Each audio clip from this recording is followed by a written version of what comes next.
Good afternoon and welcome to Total Acre Live.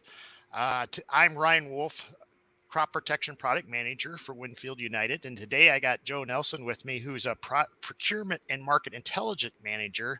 And we're going to talk about a few things today that's really hitting the industry as far as supply and demand, and what's some things agronomically maybe we can start thinking about going into 2022 and how to manage some of that thing. So Joe, maybe we could take it away and just talk a little bit about what's happening in this industry. Why are we getting so many problems with supply constraints and things that we're hearing in the industry? Yeah, absolutely, Ryan. Thanks for having me on today.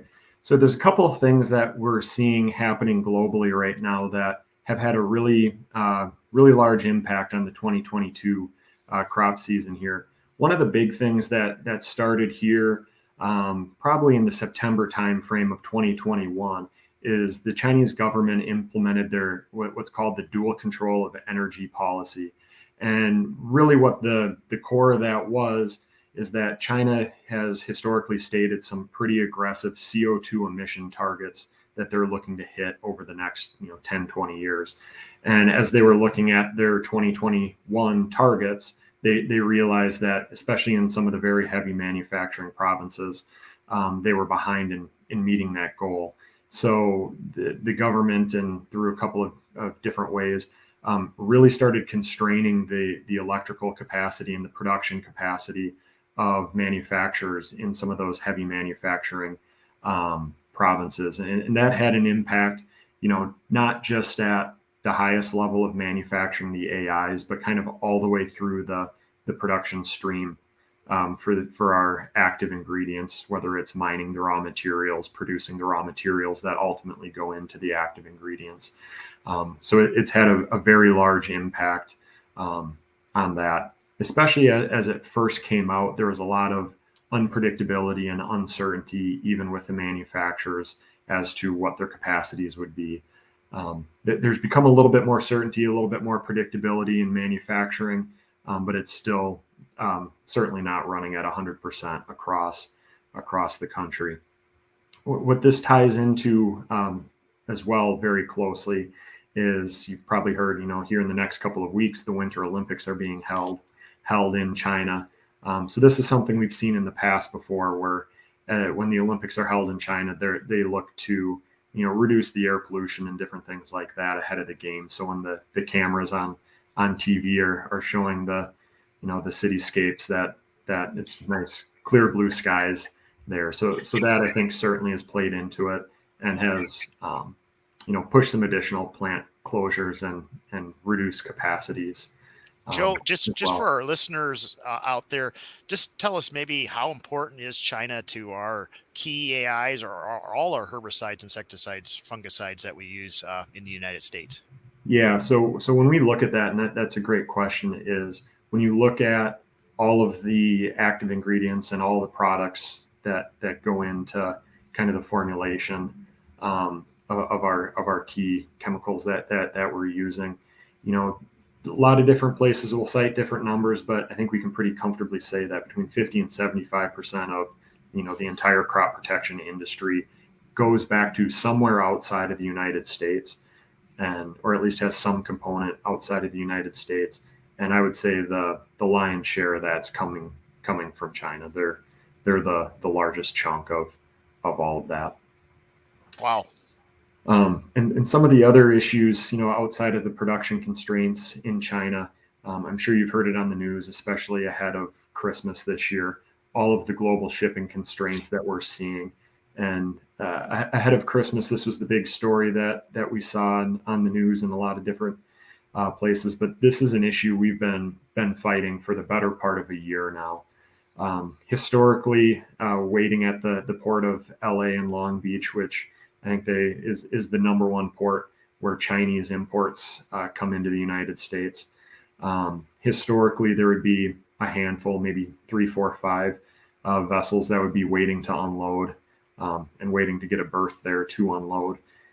Today, that count, depending on where you draw the line, is over 100 vessels that are either waiting to get berth or are they kind of call it slow drifting into the West Coast, where They know that there's such a long lineup of vessels there that a lot of ships that are on their way have kind of cut back speed in a way to reduce their fuel consumption to save a little money, just because they know that once they get to the West Coast that there'll be a week too long lineup of vessels to get to the port. And then really the fourth thing that we're seeing, and this impacts, certainly here domestically in the United States over the last month or two, is really what's going to happen with COVID-19 and especially the Omicron variant. This is something that we've been seeing here in the United States for the last couple of months. And when we look at China, it's something that even just in the last 10 days has really started to ramp up in China. So there's a lot of question marks yet as to what does this mean. China has held pretty hard to what they're calling a no COVID policy or a zero COVID policy, and they've shown that they're willing to shut down manufacturers or even entire ports in China just for a single case of COVID. And I would say very similar to when the Omicron variant started here in the United States, right ahead of our Christmas and New Year's holiday. This is coming in China right before their Chinese New Year, which very similar to us, that historically businesses close down and people are traveling across the country to see families and be, have the holidays with them. So a lot of uncertainty going forward as to what this will mean for the 2022 season and beyond. So Joe, with all this uncertainty around there, I mean, what can growers do right now to really start trying to get their hands around all these points that you just talked about? Yeah, so really it comes down to one really big thing, and it's planning. We would say plan. Start early. If you haven't started your crop planning for 2022, I would say today is a great day to start.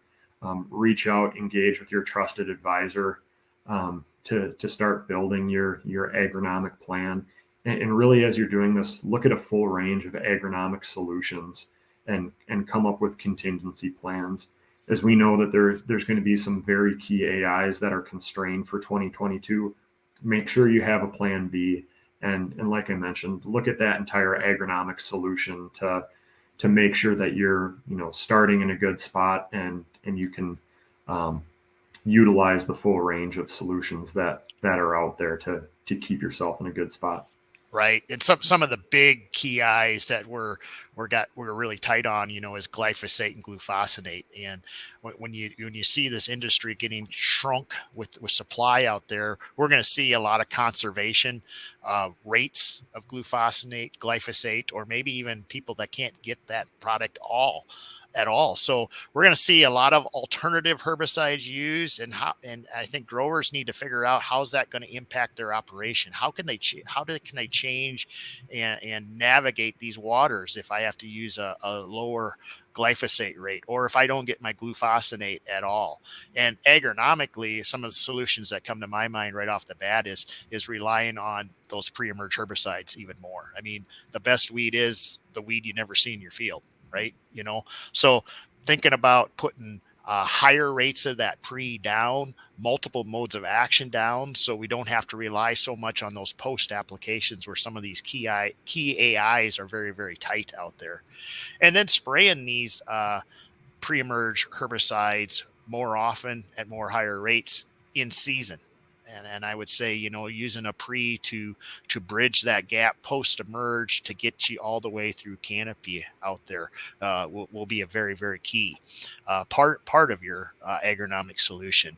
And then as we move into post-herbicides, I really think it's very important to let your adjuvants do that heavy lifting as we go into the season, because with reduced rates of some of these key AIs, and then some of these alternative herbicides that we're bringing in to replace some of that weed control with glufosinate or glyphosate, we're going to have to rely on these adjuvants or different adjuvants in the tank than we're used to out there to help get better weed control out there. And I think there's a huge difference out there in some of these labels when they state, maybe you need a non-ionic surfactant at 1 to 2 quarts per 100 out there. Most growers, most applicators, most retailers just kind of convert to that low rate right off the bat, that 1 quart. And this year it might be that time where we need to go to that 2 quart rate again to let some of those adjuvants spread across that leaf, get into that leaf tissue, help control those weeds a little bit better for 2022. So, Joe, we talked about 2022, and that maybe leads me to a next question for you is what is 2023 going to start bringing? Because I hear growers and agronomists out there already start talking about fertilizer issues that might happen in 2023. Where do you see this thing going on the chemistry side for 2023?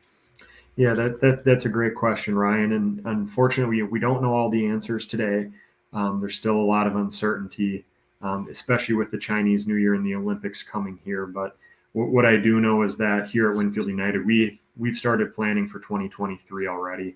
We're looking much further ahead than historically we would previously, to make sure as all of these issues continue to unfold, that we're staying as far ahead of it as we can to ensure that we're keeping ourselves and all of you in as good of a supply position and as good of a cost position as we can. That's one of our number one goals here. So we're certainly looking ahead and hoping that some of these issues start to right themselves here, while we certainly know that it'll have a long tail, and some of these will certainly persist into 2023.